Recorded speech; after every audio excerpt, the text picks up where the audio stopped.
आज के व्लॉग में मैं वाइटल पल्प थेरेपी का एक आसान तरीका बताऊंगा। मेरा नाम डॉक्टर अरशद है और आज के व्लॉग में मैं आप सबको खुशामदीद कहता हूं। उम्मीद है आप सब लोग खैरियत से होंगे। वाइटल पल्प थेरेपी के जो इंडिकेशंस हैं वो यूजली तो इस तरह से हैं कि जैसे बिल्कुल ही अगर हम बात करें कि पल्प एक्सपोज हो गया केरीज रिमूव करते वक्त, इवन केरियस एक्सपोजर्स के अंदर भी, और जो पल्पाइटिस के सिम्टम्स वाले टीथ हैं, इरिवर्सिबल पल्पाइटिस का जो सिम्टम है उसके अंदर भी आजकल बड़ी कामयाबी से आजकल वाइटल पल्प थेरेपी का इस्तेमाल हो रहा है। इवन कि अगर पेरिपिकल सिम्टम्स भी आ जाएं अगर, लेकिन पल्प वाइटल होना चाहिए, उसकी शर्त ये है। तो रिसर्च पे चल रही है कि आजकल इवन उन टीथ के अंदर भी जो है वो वीपीटी को इस्तेमाल किया जा रहा है। लेकिन एक स्कूल ऑफ थॉट्स के अगेंस्ट ये भी है कि ऐसे टीथ जिनमें अगर केरीज पल्प तक पहुंच जाए तो उनको रूट कैनाल ट्रीटमेंट कर देनी चाहिए। वीपीटी का कोई ख़ास रोल नहीं है। बहरहाल ये एक दो मुतज़ाद राय हैं वीपीटी के बारे में। मैं आज हम इस ऐसे केस की बात करेंगे जिसमें मैंने केरीज रिमूव करते वक्त मुझसे पल्प एक्सपोजर हो गया था, पल्प हॉर्न एक्सपोज हो गया था, तो मैंने उसको वीपीटी तो नहीं किया था, लेकिन डेंटीन जो बॉन्डिंग एजेंट होता है उससे ही पल्प कैप कर दिया था, लेकिन उसमें सिम्टम्स हो गए थे। तो अब ये केस दोबारा वापस मेरे पास आया, तो अब आप देख सकते हैं कि मैं अब केरीज रिमूव कर रहा हूँ इसके अंदर, और केरीज रिमूव करते करते ये क्लास 1 से क्लास 2 में कन्वर्ट हो गई है।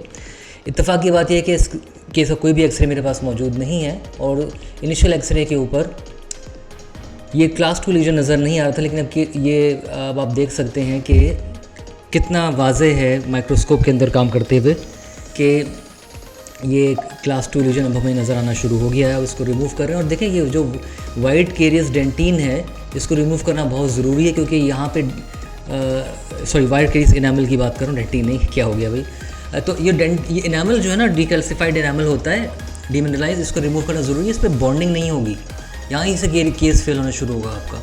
तो अब ये मैग्नीफिकेशन का फ़ायदा है कि देखिए नज़र कितना क्लियरली मुझे आ रहा है कि ये जो वाइट डीकैल्सिफाइड वाइट चौकी इनामल है ये सारा का सारा रिमूव कर रहा हूँ मैं। इसको बहुत ज़रूरी है कि मैं इसको रिमूव करूँ। अब देखिए ना, एडजेसेंट टूथ को बचाने के लिए अब मैंने एक मेटल की स्ट्रिप भी लगा दी है।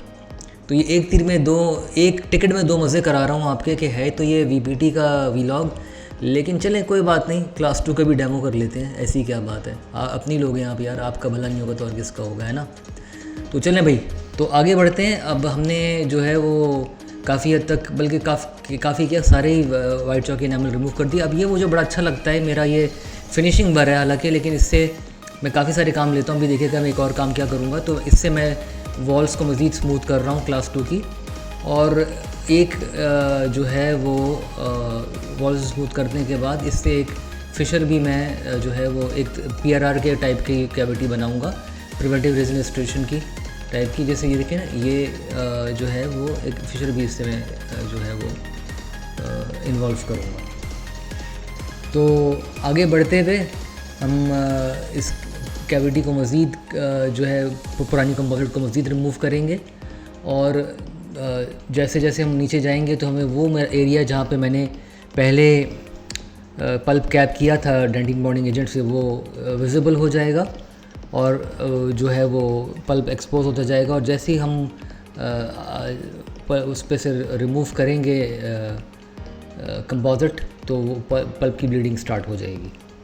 और देखें जैसे ही पल्प की ब्लीडिंग स्टार्ट हो गई है, मैंने एक तरह से पल्पेक्टोमी कर दी है इफ़ेक्टिवली।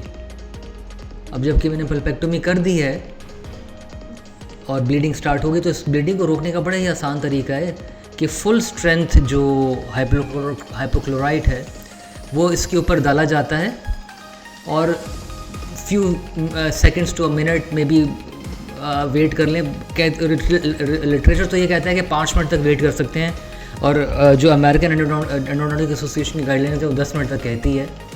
ज़्यादा वेट नहीं करें, लेकिन यह है कि जैसे दो तरीके हैं, एक तो सिरिंज से भी डाल सकते हैं हाइपोक्लोराइट, या फिर जो गॉज होती है स्टेराइल गॉज में सोक जो होती है इन हाइपोक्लोराइट, वो भी डाल सकते हैं। लेकिन कोशिश करें कि पल्प को टच ना करें या उस पर प्रेशर ना डालें, कोई भी, बिल्कुल भी इसको डैमेज नहीं होना चाहिए।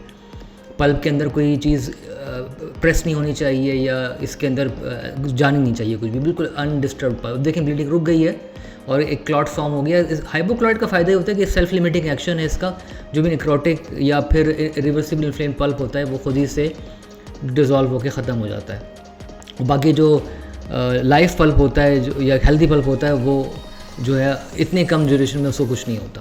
तो इस is self limiting action of the hydrochloride. अब हम थोड़ा सा ड्राई करेंगे एयर से, gentle blows of the air, बहुत ज़्यादा जोर के नहीं। और इसके बाद हम इसके ऊपर ये देखेंगे कि रुकी, देखें ब्लीडिंग रुकी, कितना खूबसूरत पल्प नज़र आ रहा है, ज़बरदस्त तरीके का, बहुत ही जो है वो ज़बरदस्त नज़र आ रहा है। अब इसके ऊपर हम MTA प्लेस करेंगे। ये MTA की गन है हमारी और ये MTA प्लेस कर रहे हैं हम। और MTA गन के साथ बहुत ही प्रिसाइज प्लेसमेंट होती है। और ये MTA जो है ये MTA फ्लो है, ये एंडोईज वालों का बहुत ज़बरदस्त MTA है, बहुत जल्दी सेट होता है। और ये हमने पहले इंक्रीमेंट डाला इसके ऊपर और इसके बाद हम चूँकि थोड़ा सा गैप नज़र आ रहा है लिहाजा इस पर मैं एक और इंक्रीमेंट डालूँगा।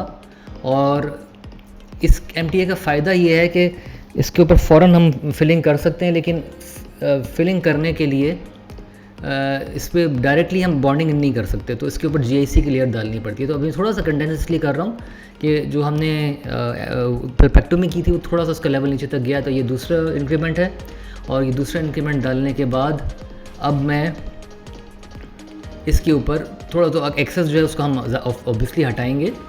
ज़ाहिर हम ये नहीं चाहते कि ऊपर से जो कंपोजिट करें उसमें ये कंटेमिनेट करे। तो ये इस एक्सेस को हटाने के बाद हम इसके ऊपर एक GIC की लाइनिंग देंगे जो कि लाइट क्योर GIC होगा। और उसे क्योर करने के बाद हम जैसे क्लास 2 करते हैं वैसे करेंगे। तो जैसे मैंने कहा ना भाई, आप लोगों के मैं एक टिकट में 2 मज़े करा रहा हूँ। तो एक वाइटल बल्ब थेरेपी का भी डेमो हो गया या वीडियो हो गई और एक क्लास 2 रेस्टोरेशन की भी। वैसे एक क्लास 2 और एक बल्कि एक बैक टू बैक क्लास 2 के ऊपर एक और वीडियो, एक व्लॉग आएगा इंशाल्लाह बहुत जल्द, जिसमें आप देखेंगे कि अगर एडजेसेंट क्लास 2s हों तो उनमें कैसे हम मैनेज करते हैं। तो ये देखें, ये आया अब हमारा ये लाइट क्योर GIC, जो कि GC वालों का लाइट क्योर GIC, बड़ा ज़बरदस्त GIC। और मैंने माइक्रोस्कोप का फ़िल्टर जो है वो ऑरेंज फ़िल्टर लगा दिया ताकि ये प्रीमेच्योरली सेट ना हो जाए, वरना हो जाएगी मुसीबत। तो जनाब ये अगेन अमेलगम प्लगर से इसे कंडेंस करते हैं अपनी जगह पे जेंटली इसको पैक करते हुए। और इसको हमने पैक कर दिया है। और पैक करने के बाद थोड़ा बहुत जो एनामल के ऊपर आ जाएगा प्रॉक्सिमल बॉक्स में, जिंजिवल बॉक्स में, उसको मैं हटा दूंगा। उसकी वजह है कि मैं एनामल की बॉन्डिंग अच्छी चाहता हूँ यहाँ पे प्रॉक्सिमल बॉक्स एरिया में। आई वुड लाइक कि बहुत अच्छा हमें बॉन्डिंग हो। तो वो कॉम्प्रोमाइज़ मैं नहीं चाहूँगा कि किसी सूरत से भी हमारी एनामल, क्योंकि एनामल के बारे में कहते हैं कि वो एक रिंग ऑफ कॉन्फिडेंस होता है। 360 डिग्री एनामल अगर आपके पास है हर जगह पे तो एक योर रिंग ऑफ कॉन्फिडेंस, तो उसको कॉम्प्रोमाइज़ नहीं करेंगे। अब हमने एक सेक्शनल मैट्रिक्स बैंड लगाया है। इस सूरत में यहाँ पर मैं जो यूज़ करता हूँ पॉलीडेंशिया के मैट्रिक्स बैंड्स होते हैं, वो बड़े क्विक मैट फ्लेक्स के नाम से आते हैं, बड़े ही फ्लेक्सिबल होते हैं। मैं stainless steel, dead stainless steel वाले नहीं यूज़ करता। अब ये क्विक मैट फ्लेक्स बड़े ज़बरदस्त होते हैं। अब मैं सिलेक्टिव एचिंग करूँगा। पहले मैंने एनामल को एच किया और वो जो मेरा फिशर था जिसको मैंने एज ए PRR फिलिंग के तौर पे, प्रिवेंटिव रेजिन रेस्टोरेशन वाली फिलिंग के तौर पे उसको इन्वॉल्व किया था कैविटी में, उसको किया पहले मैंने एच और फिर बाकी कैविटी को एच किया। और उसके बाद फिर एक ही साथ वॉश एंड रिंस करेंगे और बॉन्डिंग एजेंट लगाऊंगा। 20 सेकंड्स के लिए बॉन्डिंग एजेंट को लगा के इसे एजिटेट करना होता है 20 सेकंड्स तक, ताकि अच्छी तरीके से डेंटिनल ट्यूब्यूल्स के अंदर हमारा बॉन्डिंग एजेंट पेनिट्रेट करके कर जाए। उसके बाद फिर इसे हम एयर ब्लो करते हैं ताकि सॉल्वेंट एवापोरेट हो जाए, जब तक रिपेलिंग इफेक्ट्स आते रहते हैं, रिपेल करता रहता है। उसके बाद पहला इंक्रीमेंट हमारा होता है फ्लोबल कंपोजिट का, उसे क्योर करते हैं। वो क्योर करने के बाद अब मैं इसकी पहले वॉल बना रहा हूँ। पहले इसकी प्रॉक्सिमल वॉल बनाऊंगा और प्रॉक्सिमल वॉल के साथ साथ उसकी हाइट भी करूँगा मैं डिटर्मिन, ताकि जो फिनिशिंग के वक्त टाइम मुसीबत ना हो। देखिए इस वॉल पे थोड़ा टाइम लगाना पड़ता है, हर चीज़ पे टाइम लगाना पड़ता है, लेकिन ख़ास तौर पर इसकी जो वॉल की हाइट है उसको डिटर्मिन करने के लिए ठीक ठाक टाइम लगाना पड़ता है। देखिए किस तरीके से प्लास्टिक के इंस्ट्रूमेंट से, और उसके बाद इवन आप चाहें तो आप अपने प्रोब से भी इसको बड़े अच्छे तरीके से कंटूर दे सकते हैं। प्रोब बहुत ही एक इम्पॉर्टेंट जो पीस ऑफ इक्विपमेंट है यहाँ पे, अगर आप उसको यूज़ करें। इवन ये जो है मेरा PKT3 के नाम से एक इंस्ट्रूमेंट है, इससे भी मैं यूज़ करते हुए अपनी वॉल को जो है डिटर्मिन कर रहा हूँ, उसकी हाइट को डिटर्मिन कर रहा हूँ, उसकी शेप को डिटर्मिन कर रहा हूँ। और अब ये क्योर कर दिया, और क्योर करने के बाद अगला इंक्रीमेंट जो है उससे सिंपली मैं बाकी स्पेसेस को फिल कर रहा हूँ, इंक्रीमेंटली जाऊँगा। और पहले मैं ये बकल कास्ट को बनाऊँगा, बकल कास्ट को बना के उसको कंटूर दे के क्योर कर लेंगे। उसके बाद फिर हम मार्जिनल ऑब्लिक रिज बनाएंगे, और उसके बाद काम ख़त्म हो जाएगा हमारा, सिंपल जी। ये इंक्रीमेंट है। उसके बाद ये हमारी जो फिशर हमने इन्वॉल्व किया था उसको भी, क्योंकि बहुत ही माइन्यूट है ना फिशर दरअसल।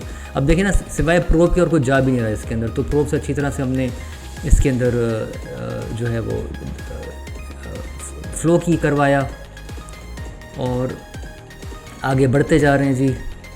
म्यूज़िक सुनते जा रहे हैं, म्यूज़िक एंजॉय करते जा रहे हैं। और भाई कमेंट से ज़रूर आगाह किया कीजिए, कंजूसी ना किया कीजिए। लास्ट वीडियो के अंदर भी एक ही कमेंट आया था सिर्फ, तो बराए मेहरबानी कंजूसी ना करें। अब हमने इसको क्योर किया, उससे होता है कि फिर एक डिस्कशन जनरेट होता है, और अच्छे मज़ा आता है उस बात करने में ना, कि आपकी भी प्रॉब्लम्स आ रही हैं, कुछ अगर इश्यूज़ हैं तो उससे वीडियो की क्वालिटी में इम्प्रूव करने में मज़ा आता है। जब अब ये हम ऑब्लिक रिज को बना रहे हैं, और ऑब्लिक रिज जो है वो म्यूजिक पैलेटल से डिस्टो बकल कस्प की तरफ रन करती है, तो उसको बना रहे हैं।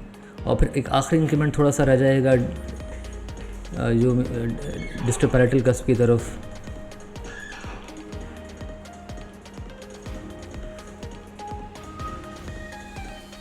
और उसके बाद जब ये हो जाएगा फिर हम फिनिशिंग पॉलिशिंग करेंगे।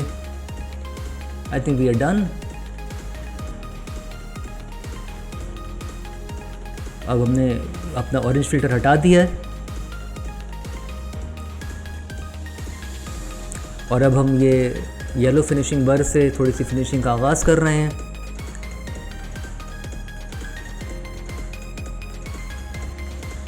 और अब जो मेरा शोफू का कोर्स पॉइंट है उससे मैं इनिशियल फिनिशिंग करूँगा, और तमाम कंटूर्स को सही करूँगा, एनाटमी को इन्हांस करूँगा।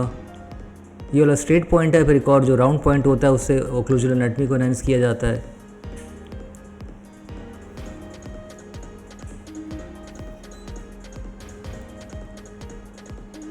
और देख रहे हैं आप किस तरह से ये काम हो रहा है।